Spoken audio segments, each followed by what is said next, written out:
Hi guys, so you guessed it, today I have another Homesense haul for you. Now, I have to say Homesense, it's all dying down in there. I've seen a lot of Christmas. I have to say, if I look inside of my Homesense bag, you will see I did actually purchase a Christmas card. I did get that for my friend because he loves Christmas as we love Halloween. There was a couple of things I did get there. I did talk to one of the ladies in there. She said it's all kind of moving over to TKMAXX. So I'd say if you are close to a TKMAXX, that is definitely the place to be going and watching. But I did get a few things. Now, funny enough, I did actually see these on a post on one of the Facebook groups. I did recently sort of upload a video about Facebook pages and people asking for things and buying them for each other, so I had gone shopping and bought some things for people that they were after. So when I saw that Homesense was stocking these, I put out like a national cry, if anyone finds them, can you buy them for me? And funnily enough, I got them to buy me 3 of these and send them to me, and then when I went to my Homesense yesterday, they had loads of them. So I'm going to show you the ones that I picked up, because I picked up a shed load. Actually, I think only one of these are for me. There are 3 different designs here. I will show you one of each, but I picked up some for the lady who runs Simply Gothic. I picked up some for my friend Will. I did pick up some for my Halloween sort box, and then my actual ones are in the post on the way to me. And I did get a few other designs as well, including a cat one, I'm pretty sure. So I will show you those when they arrive. But they are basically little notebooks, and oh my goodness, they're so cute. I love spooky stationery. Don't even get me started on how excited I am. Spooky stationery box from Spooky Box Club. I love spooky stationery. Anyway, so these are 3 different notepads. There was also some sugar skull ones and also a cat one. I will show you the cat one in another video. But these were the 3 designs which I picked up. The first one is this one. It is just like a lined notepad. They are all kind of connected at the top as the usual notepad would be. And this one doesn't. Which one did I see? Okay, so one of the ones I saw in the store had a magnetic strip on the back, so you could stick it onto the fridge, but that may have been the sugar skull one, but actually I'm not going to be sticking these on the fridge anyway. But it comes in a little notepad. I'm not going to open this one up just because these are gifts for people, but it has a little black ribbon and a little pen hidden in there as well. I do actually get my versions of this, which I previously bought in the post because they are exactly the same. I will open them up and show you, but the design is continued all the way through. They are by a company called Lady Jane Limited, and apparently there are 75 sheets, which I think is pretty impressive. So as I said, this is a bat and it says trick or treat, and this costs $2.99 for this little set. Next up is this one, which is definitely one of my favorites. It's shaped like a tombstone and it says taboo list. Puns. So obviously you could use this as your like to-do list, and there's a little ghost popping up the top like, make sure you write notes on me. And this one just has a silver and white stripy pen in it. Again, it has the same black ribbon, same make, 75 sheets, and it also costs $2.99. And then the last design which I picked up was this one. Since this is the only one which I actually picked up for myself, I'm going to open it up and show you what it looks like. So again, it has the lovely black ribbon around it, and this is actually stuck on the back as well, so it's quite tricky to get off.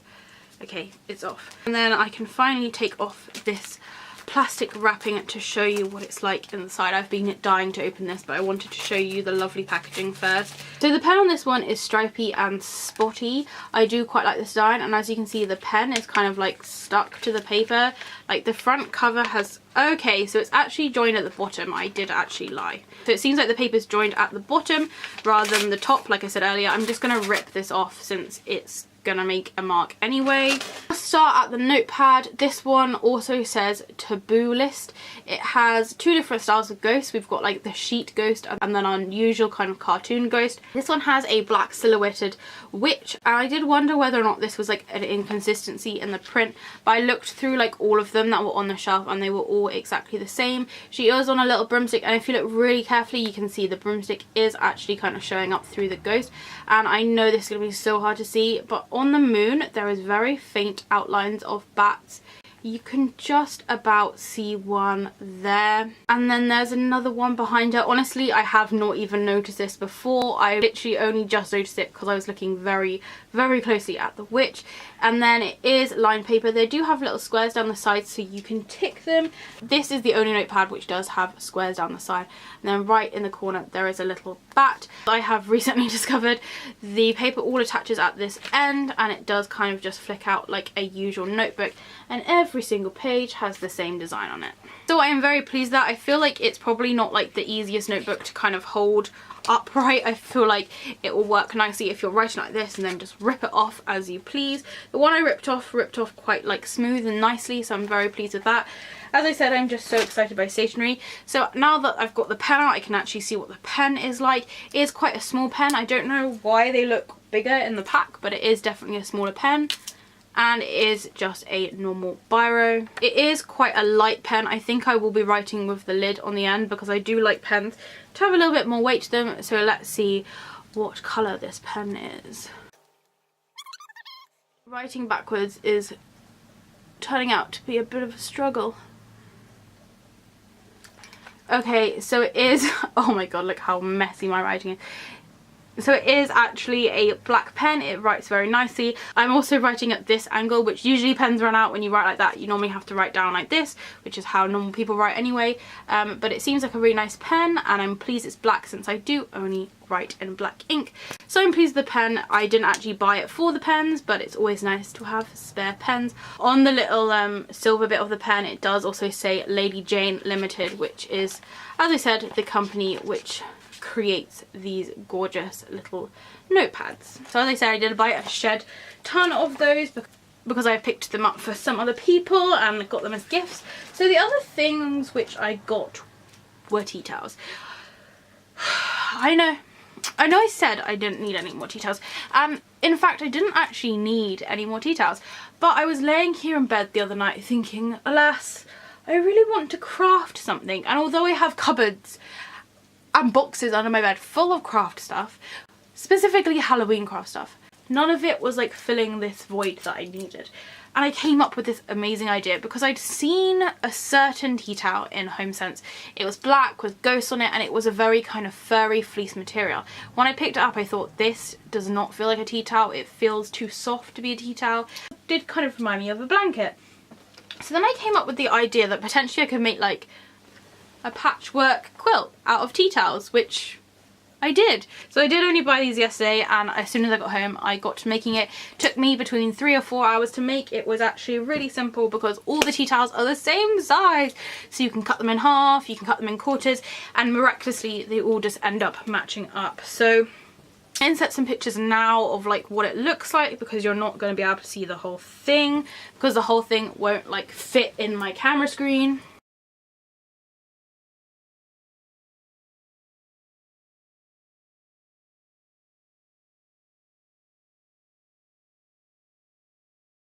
So as I said, this is solely made out of tea towels. This is the tea towel which inspired me to make it because I absolutely loved this ghost print. This is like super big. It is like double bed size, and it is so snuggly. Like, I don't know why these are sold as tea towels. I don't know why they just don't make these into massive lovely blankets like this. But we have the ghost print. There's also this print which has skull and crossbones and various bats. I love this print so much. And I did actually only use one of these tea towels, so I do have a spare one of these left. There is this one, which is the Dracula one. He is a little kind of vampire and he's holding some balloons. There's a ghost balloon and 2 bats, and the background is in bat themed. And then I did everything kind of symmetrically, so then it goes back to this design and then back to the ghosts. And then going along the bottom, we have like these ones. So we've got 2 witches' hats, and then the little blue bats, which is exactly the same as the bats from the vampire one because it's part of the same tea towel. And as I said, that does also repeat on the other side as well. And then in the middle, because frankly I just didn't know what to do with these big skeletons, so I just decided to make them the center part of it. But I have these skeletons which are all facing different ways, so I'll show you the one that's facing the right way. But it's a skeleton with a top hat. He's got a little spider coming off, and there's this nice like damps, I can never say that word, pattern in the background. And then right underneath him it says #witchplease, and it says that underneath every single one of the skeletons. Honestly, I was going to film a video of how I was going to make this, but sometimes when I am like crafting, the last thing I want to do is spend loads of time setting up my camera, just because it can be like a big inconvenience and the whole time you have to stop and start. And also I didn't really know what I was doing, so I wasn't sure how well it was going to turn out. So I didn't want to like spend all that effort filming something and it just be like a complete mess, because I did actually have to unpick some of this because sometimes I sewed them together and they just didn't look right. But I'm really pleased with this, and I'm happy to answer any questions regarding how to make them if you do have any. But it is literally just sewing tea towels together, and then I lined it in this black fabric. And this fabric is just a cotton, and buying cotton like just from the roll can be quite expensive. So what this black cotton is it's just a bed sheet. I got it from Asda a while ago actually, and I've just had it in the cupboard. But it's just a black bed sheet, and it is just a non-fitted sheet. It's like massive. I had loads left over anyway, but I just kind of sewed it all together so that it's nicely lined, so that you don't see all like the horrible joints of the tea towels. But I'm so pleased with that, and it's like the most snuggly blanket I've ever met. Those were the few bits which I got from Homesense. I can honestly say that it's probably going to be one of the last Homesense hauls which I'll be doing for this year, unless I get some stuff in the sale. I have to say I've been really lucky this year, and I've pretty much got everything which I wanted from Homesense, so thank you to everyone who helped me out with that. So thank you so much for watching. I hope that you have a spooktacular Halloween. If you have any questions or comments, please do leave them below. If it's sunny where you are, I hope you're enjoying the shade, and I'll see you next time.